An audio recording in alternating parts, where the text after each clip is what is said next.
Good morning students. I am your science teacher and my name is Vinay Yadav. तो हम आज हमारा first chapter science का start करने वाले हैं। तो फर्स्ट चैप्टर में कुछ ऐसा है, इसकी हेडिंग है क्रॉप प्रोडक्शन एंड मैनेजमेंट। इसकी हेडिंग जो है क्रॉप प्रोडक्शन एंड मैनेजमेंट।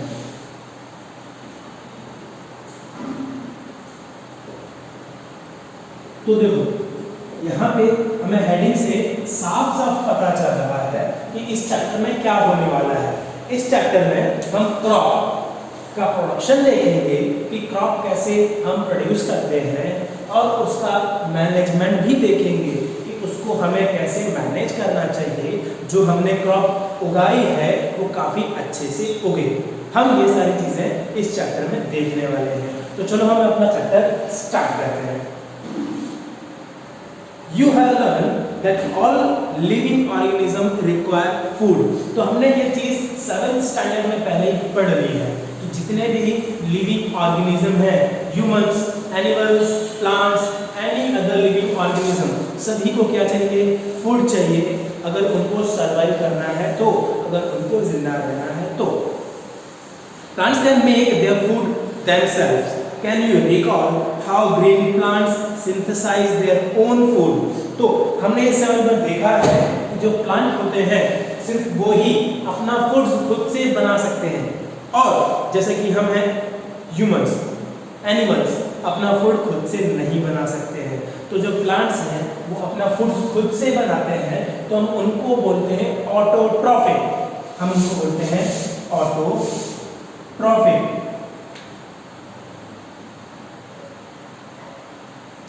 ये होता है प्लांट्स के लिए।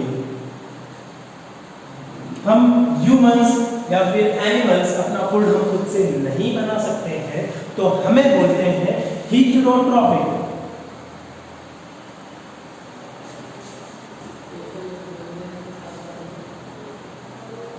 ये एनिमल्स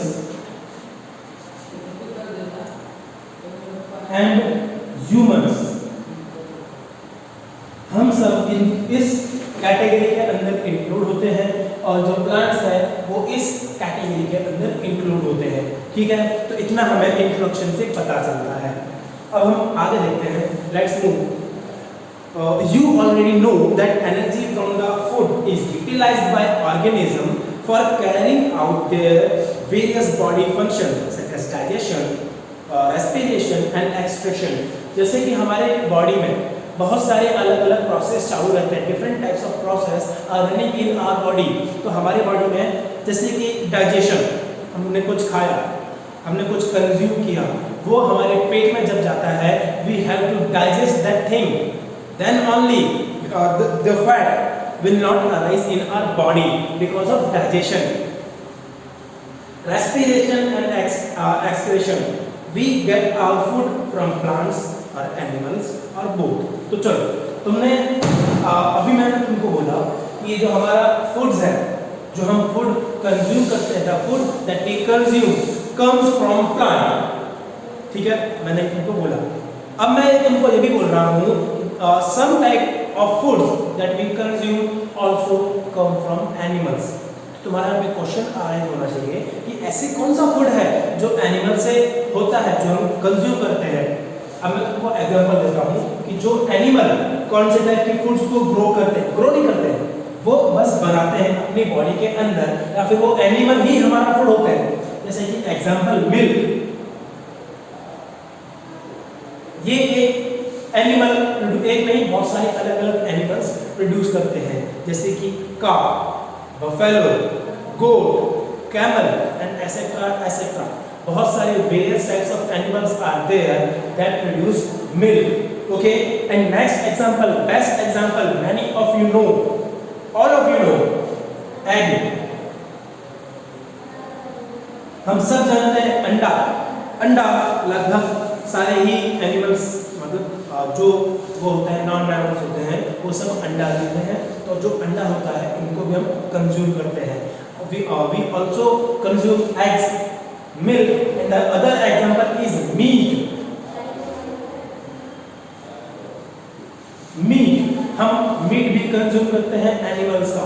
तो ये कुछ कैटेगरी है जो एनिमल फूड प्रोड्यूस करती है।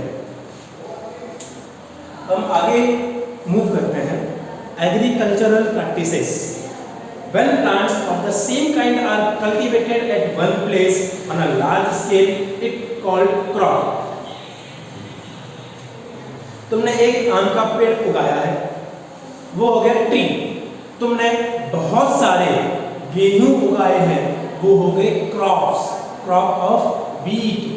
वीट हम अगर एक जगह बहुत सारे उगाते हैं, if we grow many of wheats at one place, that place is known as crop production place.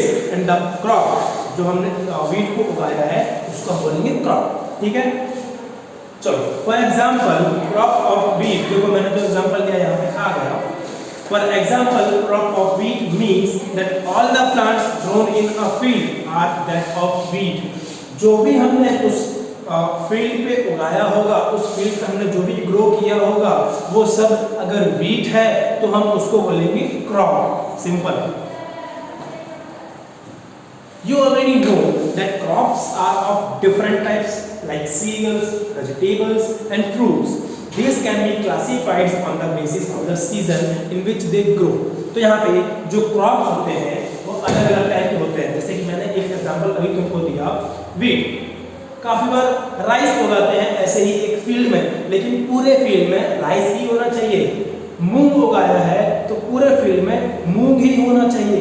अगर हम एक ही टाइप का सीरियल्स जैसे कि दाल और भी पल्सेस अलग अलग होते हैं, तो अगर हम वहाँ पे वो ग्रो कर रहे हैं, तो अगर पूरे फील्ड में हमने सिर्फ दाल एक टाइप जैसे कि मूंग ग्रो किया है तो उसको हम क्रॉप बोलेंगे।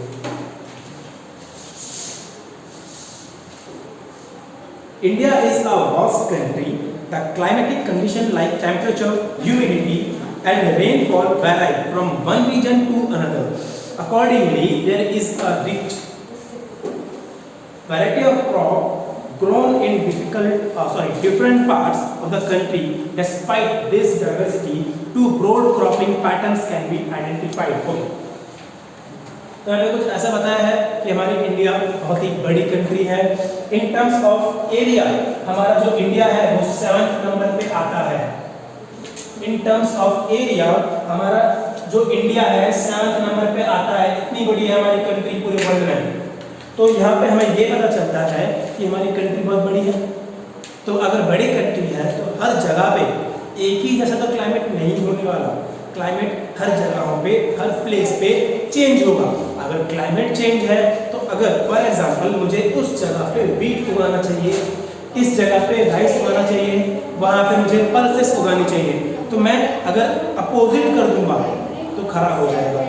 मुझे वहाँ पे वीट ही उगाना पड़ेगा, वहाँ पे राइस ही उगाना पड़ेगा और वहाँ पे पल्सेस ही उगाने पड़ेंगे, तभी सब कुछ मेरा सही से जाएगा according to plan, according to the humidity, according to the climate. लेकिन फिर भी यहाँ पे ऐसा बताया है, लेकिन फिर भी इतना बड़ा अगर हमारा इंडिया है, दो टाइप्स यहाँ पे टू टाइप्स ऑफ क्रॉप्स जो सभी जगहों पे उगाए जा सकते हैं, और वो क्रॉप्स हैं खारिफ एंड रबी क्रॉप। तो हम देखते हैं एक एक करके यहाँ पे। The crops which are sown in the rainy season. देखो kharif is equals to rainy season. The crops which are sown in the rainy season are called kharif crop. The rainy season in India is generally from June to September. Paddy, maize, soybean, groundnut and cotton are kharif crop. देखो अभी जून चल रहा है, तो अभी से ही बारिश होना शुरू हो गई है, स्टार्ट हो गई है, and this will last till September. तो सितंबर तक हमारा क्या होगा? रेनी सीजन होगा। रेनी सीजन में हम कुछ टाइप के, जो भी टाइप्स के प्रोडक्ट हम ग्रो करेंगे, those products are known as kharif crops. हम उन प्रोडक्ट्स को खारिफ क्रॉप के नाम से पुकारेंगे। Here some examples are given that paddy means rice, maize, soybean, groundnut and cotton. These are some examples of kharif crop. There are many of them, plenty of them, but let's settle with these examples only. Number 2, rabi crop. The crops grown in the winter season, October to March, are called rabi crops. For example, wheat, gram, pea, mustard and linseed. तो यहाँ पे जो भी हमारी ठंडियों में जो भी हम प्रोडक्शन करते हैं क्रॉप्स का, उन हम क्रॉप्स को बोलेंगे रबी क्रॉप्स। हमारी ठंडी कब चालू होती है? हमारी ठंडी चालू होती है अक्टूबर से और एंड होती है मार्च में। तो हम इतने बीच में, ये सीजन के बीच में whatever we grow that crops is known as rabi crop. यहाँ पे कुछ एग्जांपल दिए हैं रबी क्रॉप के, जैसे कि वीट हो गया, गेहूं, ग्राम, पी, मस्टर्ड, लिंसीड। तो ये कुछ एग्जांपल्स हैं रबी क्रॉप के।